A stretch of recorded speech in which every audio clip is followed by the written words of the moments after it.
This is 10 Questions to Cyber Resilience, brought to you by Assurance IT. Released twice per month, every episode brings you one step closer to cyber resilience by hearing how IT leaders are practicing cybersecurity. Resources mentioned in the episode can be found in the show notes. If you're ready to take your cyber resilience to the next level, be sure to subscribe so you can catch every episode. Tell us a little bit about yourself, who you are, and what you do. Sure. My name's Mark. I'm a cybersecurity, depending on the day of the week, the time of the day, architect, engineer, manager, all of those things. I started in networking. I was young, hungry, and maybe not bright in that, people would ask me to do stuff and I'd say yes. My natural inclination at the time was to say yes to everything. So people would say, hey, I want to network. And I'd say yes. And then I'd say, all right, how are we going to do that? So I started networking, and then because of the progression of networking and layer 3 firewalls, typically the network people were selected to be the firewall experts because, again, the layer 3 knowledge. I still remember my boss, her name was Kim, said, I'm going to send you to firewall school. And I said, sure. Again, I want to say yes to everything. And so I have to find her and thank her. So I've been in firewalls since 2000, and it's just been a natural progression of firewalls to WAF to host to network, and it's just a natural progression. This latest job, I decided I was tired of telling people they were doing it wrong and jump into the fire myself, show them how it's done. Good news is I'm doing it. The bad news is it's harder than it looks on TV. So it's a challenge. It's exciting. Sometimes it's exciting like a roller coaster. Sometimes it's exciting like the house is on fire. So not a good kind of exciting, but every day is interesting.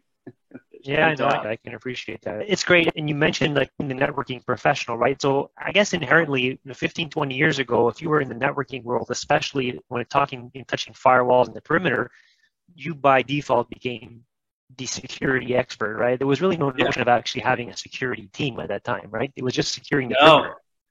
In fact, it was usually, hey, you network guys here, you're running the firewalls. And the network people, the IPs, ports, sure. That was a natural progression. So I still think it's a good natural progression. There's still more, obviously, as you know. But it is a natural progression. I prefer to see kind of an evolution. Everybody wants to snap their fingers and be a cybersecurity expert or hire one. But it's a progression. You're not going to know everything day one. So great way to start is PCs, networking, layer 3, and work your way up.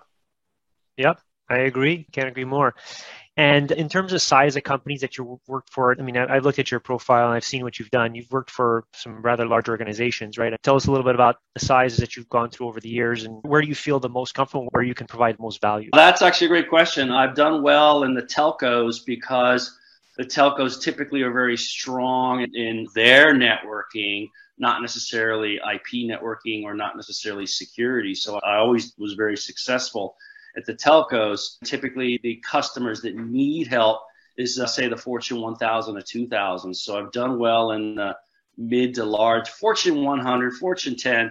Those guys are, Jamie Dimon is rumored to have 1,000 or 10,000 people in security. So they're not going to need a lot of help, but the mid-size couple Fortune 1000 are going to need some help.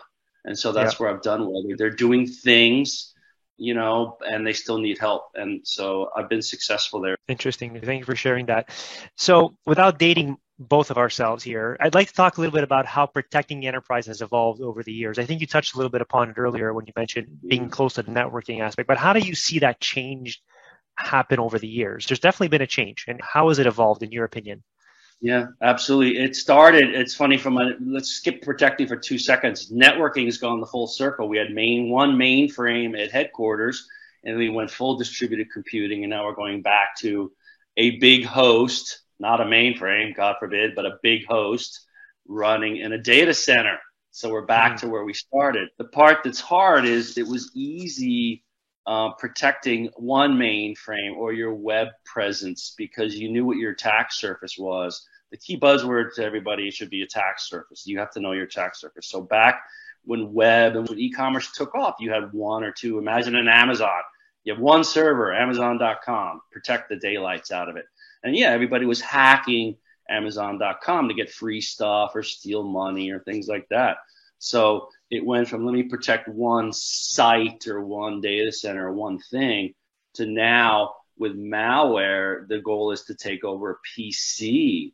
And so now I got to go from protecting 1, 2, 10 servers to 2,000, 10,000 endpoints. And 99% isn't good enough. If you have 1% of your PCs vulnerable and that 1% gets malware, you're stuck. You're in a bad place. And so it's gotten harder in that I have to know where every single PC is. It's gotten harder because I was originally for compliance for servers, it's 100%. I have to be 100% patched. For PCs, I was like, you know what, with executives and traveling, let's shoot for 95%. 95% isn't good enough. It's not good enough. And at college, they'll get you a good A, but in the real world, that just means 95% of 1,000 is what, 50. So 50 PCs are vulnerable. So pray that those 50 PCs don't get attacked. The cliche says, right, you're as strong as your weakest link. If you've got one weak link in the chain there, which could be any PC that's vulnerable, then you're done, right? So yeah, there's no room for error. There's no margin for error, that's for sure, when it comes to protecting enterprise. And the endpoint, you mentioned it. I think the endpoint is it was overlooked, right? And you said it's kind of evolved to AV. Right. And an endpoint also now means having a mobile device in your possession. So that also has to be protected as well. Yeah, and I'm glad you brought that up. This whole MDM, mobile device management, and to bring your own device, like, at least, when you have a corporate image, it's our device. This is the image. I am securing it. I am responsible for the PC on your desk, Luigi. Right. Now it's, Luigi, bring your own device. Like, what, are you kidding me? What's on your device? Do I even know? Exactly. And where does that device come from? Who's had it? Sometimes people buy devices, like they'll buy them online and they'll reuse them and so on. It's such a tough situation to be in when you're managing a bunch of devices from whomever. And the job has obviously become more difficult for everyone. So that kind of leads me to my question about cybersecurity. We use this word, listen, it's not a buzzword, it's an actual thing, but so what does cybersecurity mean to you? What did it mean in 2000, right? Let's go back. What does it mean in 2000 versus what cybersecurity is in 2022? What's your opinion on that? It's gotten better and it's gotten worse. So 2000, I had my web servers I had to protect. We had firewalls. So I have one firewall per data center, a handful of rules, a handful of servers. If people went home, they literally dialed in, and then went through the corporate network. So your traffic came back to corporate, got secured, went back out again. These days with cloud, everyone wants to do everything everywhere. So I've got my laptop and I want to do everything in a Starbucks. Okay, we have things for that. There's cloud security, cloud proxies, and that's all well and good, but it still comes down to the IT guys, the IT department, the IT security department has to say, okay, every PC has the appropriate software so that when you go out to your Starbucks in, East Chippewa, Idaho, that you're protected. And there's tools for that. But again, it's back to that 100%. I have to make sure every tool is up to date in terms of all the clients. Every PC, I'm sorry. Right. And it made me think about something right now. So cybersecurity, again, in 2000 versus 2022, the end user, what does that look like? I remember my first job before 2000, I was kind of just in the enterprise there. And security was not even a thing that we thought about, to be honest with you. Now, let's just be honest, right? So now security is like day one, any job. Orientation, that's kind of like you're pounding it in. So again, it's a culture shift, I think, right? So what did you see in terms of your end users in 2020 or 2000 versus now? Have you seen that shift happen? Is it a real thing where people are more cognizant? That's a two different question. You're right. People are getting training. Years ago, it was don't leave your laptop in your back seat. Security, man, don't leave your laptop in your back seat. Be careful going through airport security. The rules around security were very just common sense. Don't do something really dumb. Yes. Now it's, watch out for this, watch out for that. I want to go down. I guess now is as good time as any. You and I, corporates training users. There is now most companies onboarding. You get a full hour of IT security training, 1 to 3 hours. And that's fantastic. But when I have conversations with people, so two things are happening. One, users are getting trained. Yes. Two, users are aware. If you call someone up and say, hey, I think we have a problem, they go, oh, yeah, I get it. They'll spout you, this is what, don't do these things. I go, great, you get it. And then when I look at my inbox and everyone is forwarding me their spam saying, is this phishing? And I'm like, it's free Viagra? Like, really? Like, people are forwarding me. I'm 91% of the, I think this is phishing, report phishing button is not phishing. So the 91%. And it's really, you just look at it, it's free Walmart gift cards. I mean, come on, guys. So yeah, there's a disconnect between what people are saying and what they're clicking. And either, well, first it brings me, I guess, to my next point. I don't mean to go off your path. Sorry. No, people are scared. First and foremost, people are scared. Executives that I don't think should be scared, and normal users, end users, an accountants and account managers, and we don't expect them to be savvy. They're scared. We put the fear of God in them. And that's okay. I'm kind of glad, to be honest, but they're not doing the right thing. So scaring someone into doing the right thing is not working. Second, that's interesting. That's an interesting point, yeah. We've scared them, and now they forward me all their email to say, hey, Mark, is this phishing? Is this phishing? Oh, for the love of God. Like, this is not all, this is spam. This is, right. There's a differentiation there, yeah. There's a big, that spam is, at this point, anyone older than the age of 5 should know spam. Come on, right? Yeah. Because we get so much of it. But it's the part that's throwing me is executives. The boards, I wrote this in my column, and you jumped in. I appreciate it. If you go in front of the board and say, I need money for cybersecurity, the board's going to say yes. And I am like, awesome. That's a great thing for business. So the board says, go spend some money. But then the executives are like, so I bought a whole bunch of tools. And I'm like, okay, what are you doing with those tools? And they're like, watching security. And I'm like, I need a little better answer than that. Right. And so as I write, these tools need to be managed. When I was new in this role, I was like, let's go buy some tools. And then, added 4 hours to my day. Maybe I'm not getting the best viewpoint here. So we need to be selective about the tools. And if we buy a tool, we need to really use the tool. I'm hung up on a database activity monitoring. People are buying it. And when I look at how they're using it, database activity monitoring is an incredible tool. But you need the database person sitting next to you, because I don't know what the database looks like. And so here's these expensive tools creating these reports that no one knows how to read. And I'm like, this is not good. So business needs to take a breath. And every time you do something, say, I bought something. Okay, what are you going to do with it? What's the purpose? Yeah, before buying it, right? Like, understand its objective, understand what value you're looking to derive from it, right?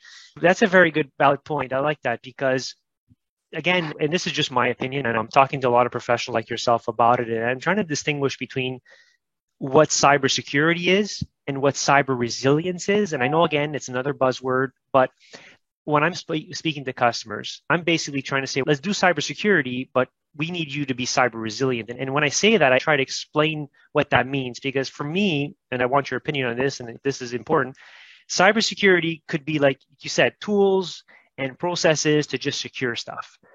When I talk to cyber resilience, it's more of a culture change. It's more of, understanding that the enterprise and everyone involved and engaged in the enterprise has to have some kind of responsibility. So are you talking cyber resilience to your customers and peers? What does it mean to you? Yeah, I'm glad you brought that, because to be honest, the first time you said it, you really annoyed me, because it kind of opened up another subject. Okay, now the truth's coming. You're spot on. No, hats off. You're spot on. Back in the day, hacking meant like they stole your information. You just had to recover from that. Right. Now, a hack might be either brick your server or encrypt your data. So how do you recover from that? Well, disaster recovery. And so today, you need to have your backup system, which the good news is those of us in IT, they've been doing this since the 40s or 50s or 60s. IT understands backup and restoration. That's the good news. Yeah. But we've sort of have raised the bar on them in that we need to be more careful. So we're now encrypting the backups and we're putting something on site. The good news is, again, good news is that there's better tools. A lot of the DR type products are actually like a SAN or something that you can recover much, much, much quicker. Back in the day, it was rebuild the server and then go off site and get the tapes and restore the tapes, which is the slowest thing since watching paint dry. Now I need to recover in an hour. So we spin up a new VM, which, takes a minute. And then this data storage device that no one knew what it was for now restores a terabyte, half a petabyte, wherever we are. Yep. So this backup thing restores hundreds of gigabytes in 15 minutes. So it's changed, but I think at least those of us who are preoccupied with it, I think we're in a good place because, again, we have this cool, expensive, high-performance backup system that's ready to go in minutes. So that's a great example. Like when you say cyber resilience, you want to be able to recover. I think recovering in any situation is the bigger battle. I mean, getting attacked or hacked and losing data is fine. Oh, it's fine. It's never fine, but you know what I mean? Like it happens. But now if the organization is not ready, doesn't have a plan, that's where I see the shortcoming when you talk about resilience. Can we actually get back on our feet, right? That's what I mean when I talk about cyber resilience. For me, it's how quickly can you recover? Can you really meet those objectives as an organization? How long can you live being down?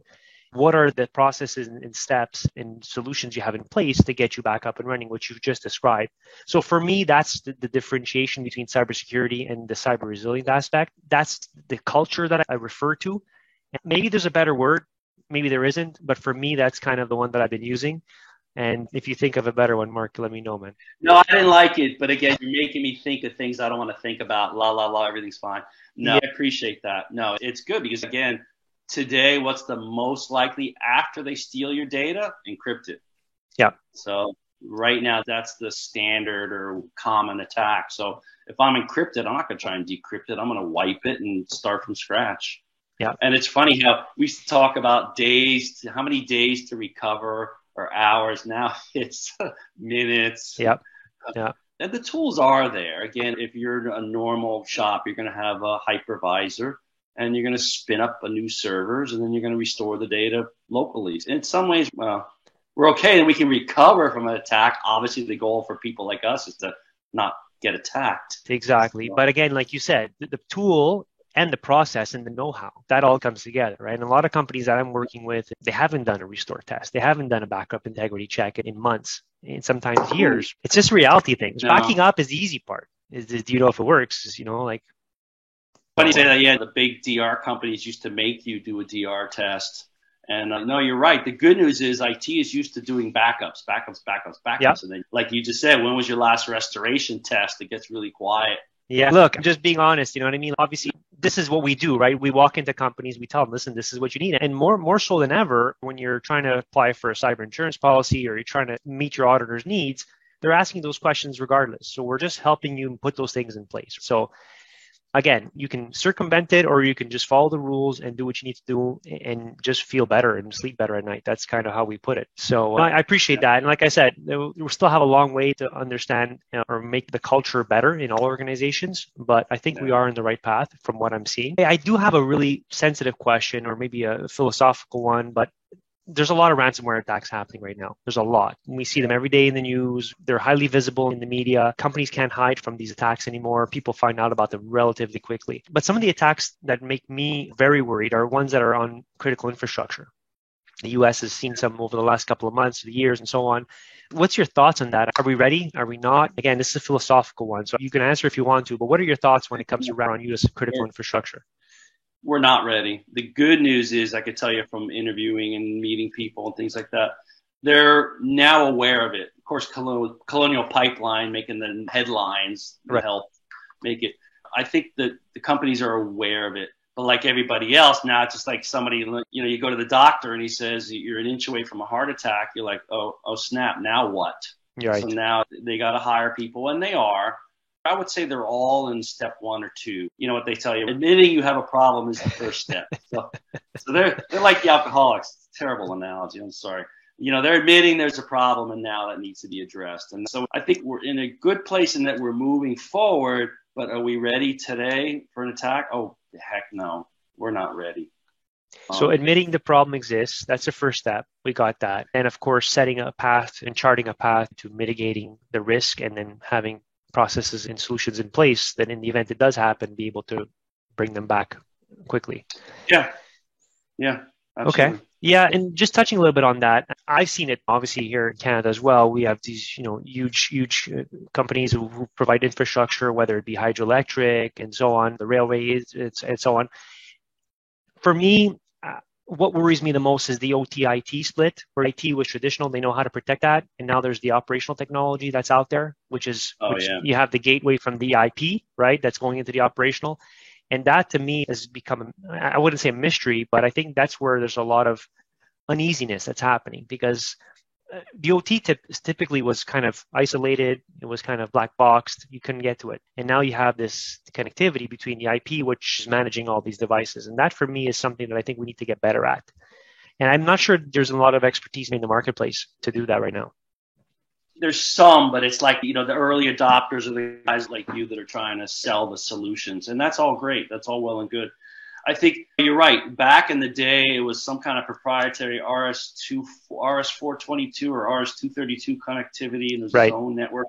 Now, and I've seen them. You've seen them. It's smaller than your phone. It's the size of a matchbook, and it has some kind of connector on it, and then an Ethernet jack. And I'm looking at this like, this is not good. And so, I have some kind of water sensor flood meters, and that, again, it's cute. It's Ethernet. If my server room floods, this little thing's going to send me a trap. Great. But again, here's this little thing. It's running IP, which means it has an OS. No, I very much get it. And I was just on a call earlier today. I said, start with segmenting. First, create an OT segment. First and foremost. I've got some good stories about that, but also bad. You remember, I think it was the Target was the hack through the air conditioner. There you go. We had a clock. I'm not going to say the names. We had a clock vendor where they had that the app was in the cloud, and they got hacked. And it's very clear that they were not doing zoning correctly, because they hacked the cloud. They hacked the user, which then hacked the cloud.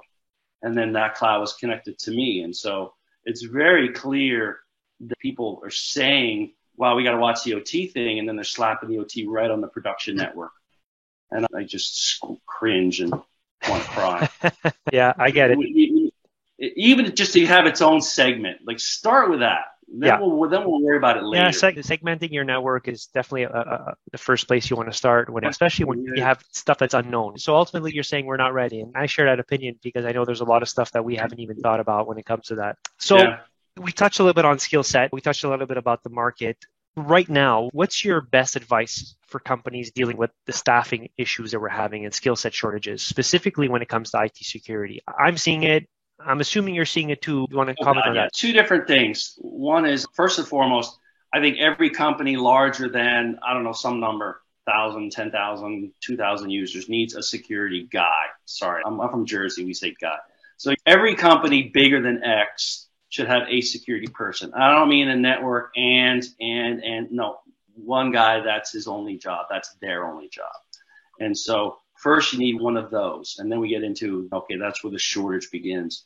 What business needs to do, the big Googles, the big IBMs do it. They have a training program where they understand there's a long haul. And this was big in the 80s and 90s, and then it kind of died. Now it's kind of coming back with the Googles, where you say, okay, we're going to hire 4 analysts, knowing full well 2 of them are going to quit, and knowing full well one of them may get promoted, may not. And we just need to start at the bottom, and not at the bottom because of time, and say, all right, I'm going to hire 4 analysts, and in 2 years, I'm going to promote 1 or 2 of them. And everyone, corporate still, I can't speak for Canada, but corporate America still kind of thinks this, you're going to take the job and stay there forever. Not if you're a smart, ambitious engineer. Yeah. You're either going to leave to go down the street, or you're going to stay and get promoted. And corporate needs to say, all right, I'm going to hire 4 people, and 1 of you will get promoted in 2 years, 18 months. And the hungry, ambitious, smart, they'll get promoted. And then now we've got a tier 2 person. And then same way for every 2 or 3 tier 2 people, one of those get promoted to tier 3. And corporate needs to say, we're going to have a flow. We want you to stay. And if you're our guy, you're going to move from tier 1 to 2 to 3 in certain amounts of time based on benchmarks. The service providers are kind of good at that. And I say kind of because they're more forced into it. It's the same boat. Right. In a year or two, the people that are young and ambitious meaning money, are going to quit for more pay. And corporate will say, well, we don't want to train the guy, and then he leaves. And I'm like, if you don't train him, he's going to leave anyway. Right, exactly. So, there's a saying where, what if you train them and they leave? Or what if you don't train them and they stay? That's just as right. No, I love that one. I'm like, and everybody kind of stares at you. You're like, well, we need to go back to, kind of the old days of saying, I'm going to care and feed, meaning I'm going to hire these 4, and I shouldn't say young because I'm not, less experienced people that you're going to grow. And yes, half of them will quit. Half of those you'll want to quit because they're not your type of people, and that's okay. That's okay. But again, we need to hire 4 people with a full understanding that you'll be lucky to keep 2 of them. So along that line, like for us, when I'm talking to clients and they're all looking for cyber experts and looking for infrastructure people, for me, what I basically say is, okay, well, prioritize your projects. Give me a list of your projects, because you're not going to just develop staff or skill set overnight. The market is really drained right now. There's not a lot of people in the market. We know that. There's a lot of risk because of that. There's a lot of bad actors that take advantage of this. There's not a lot of people watching your enterprise, then you could be at risk. So what I'm basically telling customers is, give me a list of your projects for the next 12 months, 18 months, and let's just prioritize them. And hoping 60% of those projects are in the security space. Really, I really hope. Just because, if you leave the door open, people are going to come in. You know what I mean?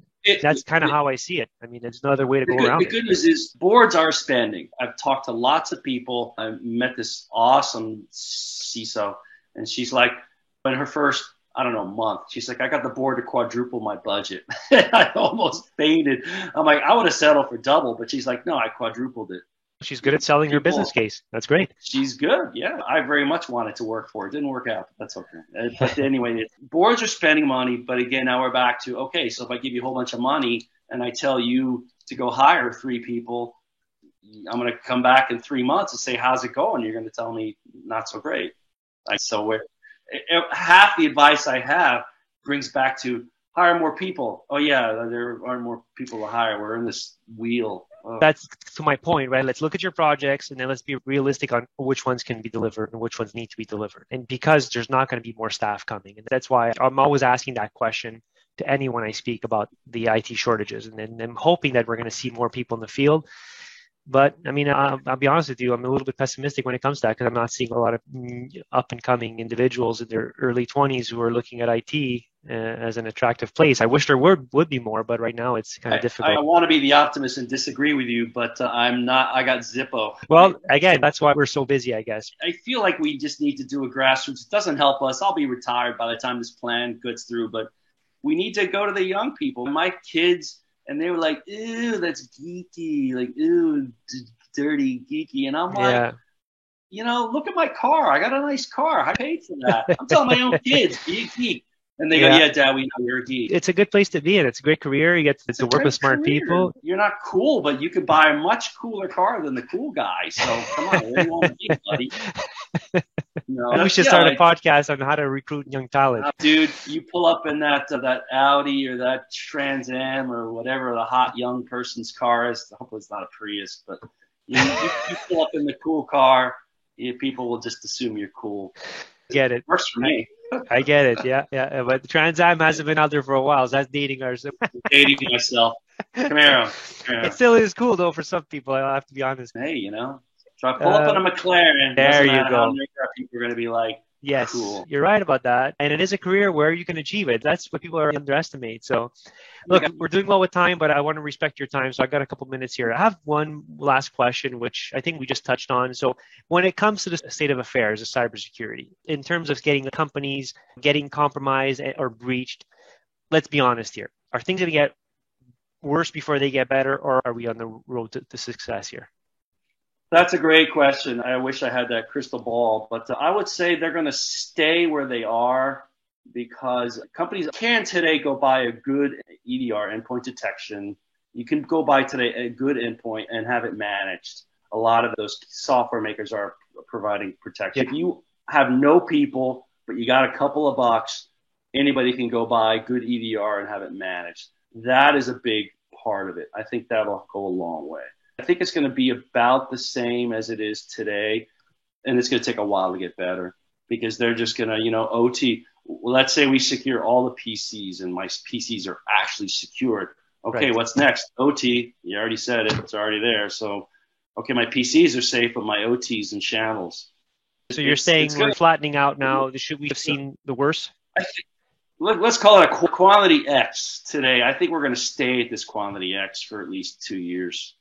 Well, that's good. I mean, it's obviously more optimistic. Well, it's more optimistic than I would have been, to be honest with you, because I still see we have some challenges in the enterprise, but I am seeing a lot more awareness, right?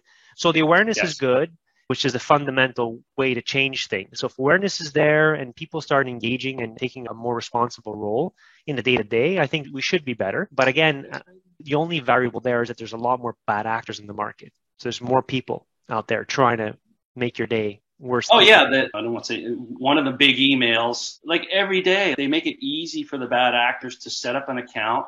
So a bad actor can set up a Gmail ID of GM123 with the name Mark's, with my name on it. And so you get an email that says my name on it, and you're like, oh, Mark's sending me an email. It's not. It's the bad actor. So there's some stuff that's still so easy, but you have to be cynical about any emails. There was a group, this one came in. The guy had used someone else's LinkedIn, and he was like reaching out to people like his old friends. It's possible that, if you're less cynical, you're like, oh, I think I remember a Bob. Yeah, Bob something. Hey, Luigi, remember when you and I worked at Verizon? And you'll be like, yeah, there was there were 100,000 people there. So it's still a challenge. We raised awareness. People say it, and I'm hoping that they're scared enough to not just click away. If we've scared them anything, it's just don't click without thinking. I agree with you. Before we wrap up here, to your last point, know the difference between spam and an actual phishing email. That's important. That's for sure. I know. This is spam. And the gift cards, oh my Lord, every week. Hey, from the CEO, Dave. Hey, so-and-so, pick up some gift cards for the team. And it was so funny. I never laughed so hard. The directors that knew my CEO said, this guy's a cheap SOB, and there's no way he's buying gift cards for the team. You didn't have to validate that. Laughed. I'm like, okay, whatever works. So that was fun. Good times. Mark, before we wrap up, do you have any questions for me? Is there a good target market for you in terms of who you're dealing with? Is it more the mid-size? Yes, tricky because in mid-size in Canada versus U.S. mid-market is a little different. So our large enterprise ends up being your mid-market there in the U.S., kind of, right? Here at Assurance IT, we typically deal with the mid-market companies, anything to do from, I'd say, 250 employees to 3,000 employees. It's a wide sweet spot, but it's a good sweet spot because going back to your point earlier, there's a lot of need there. There's a lot of requirements. There's some companies have grown tremendously. They got a whole bunch of new employees on staff, and they just haven't been able to keep up with the security demands. I've worked in large enterprise myself before. I enjoy it. The only thing I can say is without knocking anyone, there are longer cycles to get things done sometimes. So, I mean, again, it's just a matter of cycles. Budgets come in and then you have to go ahead and they have to deliver the project and so on. But we find that in the mid-market space where companies need to react quicker, they have less layers of management, they're a lot more nimble, they see a need, they go get a budget approval, business cases are approved a lot quicker, and then we move. So that's who our targets are. And we're seeing a lot of success in there. And we attribute a lot of process into the game. It's great that you throw a tool at it, of course, but you have to also have a process to make sure that business continuity plans, make sure that you've got an awareness program in place. And what are you doing to measure that? Those are all things that companies kind of forget when they install a tool. So tools, processes, and people, it's very important. Yeah, no, you're spot on. Spot on. Well, Mark, any other questions? No. I just was going to throw out some crazy idea, but that's what we're Go ahead. What's the crazy idea, man? This NIST, these frameworks, I very much appreciate what they're doing, But I got a crazy thought listening to you because you inspire thought, Luigi. Yeah, that's a quite high praise because I'm working on NIST and I like NIST in that it's plain. Like I get it. 90 days for password expiration. Okay, I know what that means. I know what to do about it. It's easy. But it's also 140 checkboxes. That's a lot of checkboxes. I think maybe the industry should push for like a NIST light, kind of like first grade. If you can get to this first level, you're not perfect. You're not a defense contractor level, but you're at least somewhere. Yes. And so that would be like spam. And the good news is you can get a spam service and an EDR service and a web hosting service. I'm seeing web hosting companies offer managed WAF as part of managing the app. I'm like, okay, now we're talking. I mean, I know you got to pay for it, obviously, but versus hiring a WAF person, not happening. So if I can buy a server hosting along with the whole WAF layer, there you go.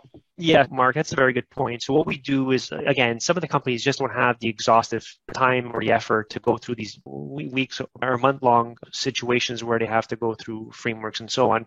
We leverage very often in Canada, we have what we call Cybersecure Canada, which essentially is like 13 controls that they're published, they're online, easy to read, easy to consume, anyone can understand them, and they're 13 security controls that are well aligned with a lot of the frameworks out there already today. They also align with what the cyber insurance companies are asking for. So when a customer comes to me and says, well, where do I start? I said, well, you can't go wrong by looking at these 13 points. Start with these. Do your self-assessment. You know, what are you doing today? Are you doing MFA? Are you doing the education awareness? Are you doing the backup? And then if you're not, like at least it doesn't come off as if I'm trying to push you something. It's a self-assessment that you can easily do yourself. And from there, we say, okay, where's the gap? What are you missing? Let's go and fill those gaps. So I agree with you. I mean, there's a lot of frameworks out there and sometimes they're overwhelming for people. So if an organization can self-assess themselves, it's a great start. That way it's coming from themselves versus someone else externally. And it's a way of keeping yourself honest and do that on a yearly, just make sure that on a yearly basis, you're keeping up with that. Because again, if you don't have enough staff to go through all those processes, make sure there's someone there, like you said, that individual, that responsible, that can self-assess themselves. Yep. No, great awesome. thought. I like it. Yeah. Well, good. Listen, Mark, this has been fantastic. I really appreciate going back and forth here. Absolutely, man. You inspire thought, dude. You're making me think. I'm going to remember that. I'm going to tell my family that. Sometimes there's things I don't want to think about, but that's, hey, that's what we're here for. We got to keep ourselves on our toes. Hey, real quick, on the cyber insurance, met some interesting contacts. One, the cyber insurance guys are taking a bath. They're getting soaked. So either they weren't good at assessing or whatever it is, they're taking a bath. So they're jacking up their rates. Right. Personally speaking, our rates went up despite reaching compliance. So our security posture went up and our rates still went up. Second, I got audited by one of those guys. I almost ripped in the shreds and I almost got thrown out of the room. He didn't like a lot of service accounts. We're big on service accounts. Machine logs in, machine X. And then you know who it is. And this guy, like, nah, too many service accounts are too tedious. And I'm like, so you want me to share logins and share passwords? And he wanted to say yes, but he knew where I was going. And I just was like, this guy doesn't deserve his job. If he thinks that sharing service accounts is a good idea, he should be canned. That's a little harsh. But. You got him there. That's good. But you're right about the cyber insurance policies. And what we're seeing also is that they'll get approved with a lot of contingencies. If you don't comply by X date, we're going to just pull it away. Well, I mean, they'll approve you on a renewal. We work with a couple of cyber insurance companies, and what we're seeing is the renewals are the hardest things right now. So forget the net new customers. It's the actual renewals because they were giving policies away, right? A lot of policies. They were just writing them up. And everyone was buying them and everyone was cool 3-4 years ago. But now upon renewal, the underwriting companies are saying, well, wait a second. We don't want to assume that risk because we know that they're in an industry or they don't have the staff to manage the risk associated with it. And according to our books, they're getting hacked every day. So regardless of jacking up the prices, they won't renew them unless they do certain things. And I agree with that, but where's that line? Insurance companies are not in the business of losing money, Mark, as you know. No, they're not. And so I get it, but it's sort of like, are you going to have a guy like clearly the last security assessor knew way less than I did? Yeah, well, again, it goes back to the skill set lacking. There's a lot of skill set lacking in the field, and they've got their check boxes that they go through. So I guess it's an interesting field. There's a lot of challenges. And I think for me, there's a lot of exciting stuff coming ahead. I think we're only in the infancy when it comes to really protecting the enterprise, the individual, and so on. And real quick, again, sort of on the personal advice level, we used Darktrace. Darktrace is fascinating, but at the end of the day, it was more of a time suck. When Darktrace said, you better look at this, there goes an hour to 3 hours of your day. Wow. And it's a cool tool, but it's not 100%. So twice it was either legit software or just a mixture of bad events. Or not bad, just mislabeled events. Right. You know, AI and self-learning and hoorah, and I'm going to sit back and it's going to tell me stuff. No, it says, look at this, and now take 4 hours out of your day. There's some neat tools, but we're back to here's a tool that is going to take 3 hours, 2 hours of my day. Exactly. That's a good point. Yeah, agree. Well, Mark, I have to officially thank you for taking the time. It was a pleasure. It was an honor to spend the time with you. And I know we're going to continue this conversation online, in person one day. And again, wishing you a great day. Thank you, Luigi. Real pleasure, man. It's absolutely a blast. So we'll have to keep in touch and fix stuff as it breaks. And I don't know. We will. Thank you for listening to 10 Questions to Cyber Resilience, brought to you by Assurance IT. Assurance IT is in the cybersecurity space, specializing in data protection and compliance. Since 2011, they primarily help mid-sized enterprises in Canada. If you have questions about protecting your data, reach out to us directly at info@assuranceit.ca or visit assuranceit.ca.